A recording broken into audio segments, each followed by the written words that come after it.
दोस्तों, क्या आप जानते हैं भगवान राम से जुड़ी ये बातें?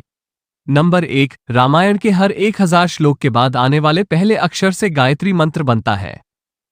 गायत्री मंत्र में 24 अक्षर होते हैं और वाल्मीकि रामायण में 24,000 श्लोक हैं। रामायण के हर 1000 श्लोक के बाद आने वाले पहले अक्षर से गायत्री मंत्र बनता है। नंबर 2, राम विष्णु के अवतार हैं, लेकिन उनके अन्य भाई किसके अवतार थे? राम को भगवान विष्णु का अवतार माना जाता है, लेकिन आपको पता है कि उनके अन्य भाई किसके अवतार थे? लक्ष्मण को शेषनाग का अवतार माना जाता है, जो क्षीर सागर में भगवान विष्णु का आसन है।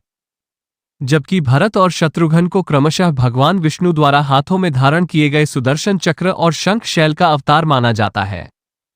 नंबर 3, सीता स्वयंवर में प्रयुक्त भगवान शिव के धनुष का नाम।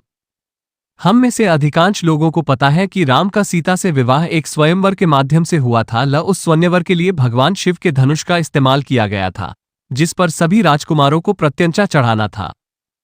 लेकिन बहुत कम लोगों को पता होगा कि भगवान शिव के उस धनुष का नाम पिनाक था। नंबर 4, लक्ष्मण को गुदाकेश के नाम से भी जाना जाता है। ऐसा माना जाता है कि वनवास के 14 वर्षों के दौरान अपने भाई और भाभी की रक्षा करने के उद्देश्य से लक्ष्मण कभी सोते नहीं थे। इसके कारण उन्हें गुदाकेश के नाम से भी जाना जाता है। नंबर 5, उस जंगल का नाम जहां राम, लक्ष्मण और सीता वनवास के दौरान रुके थे। नंबर 6, लक्ष्मण रेखा प्रकरण का वर्णन वाल्मीकि रामायण में नहीं है। पूरे रामायण की कहानी में सबसे पेचीदा प्रकरण लक्ष्मण रेखा प्रकरण है, जिसमें लक्ष्मण वन में अपनी झोपड़ी के चारों ओर एक रेखा खींचते हैं। जब सीता के अनुरोध पर राम हिरण को पकड़ने और मारने की कोशिश करते हैं, तो वो हिरण राक्षस मारीच का रूप ले लेता है। पहले तो लक्ष्मण सीता को अकेले जंगल में छोड़कर जाने को राजी नहीं हुए, लेकिन बार बार सीता द्वारा अनुरोध करने पर वो तैयार हो गए।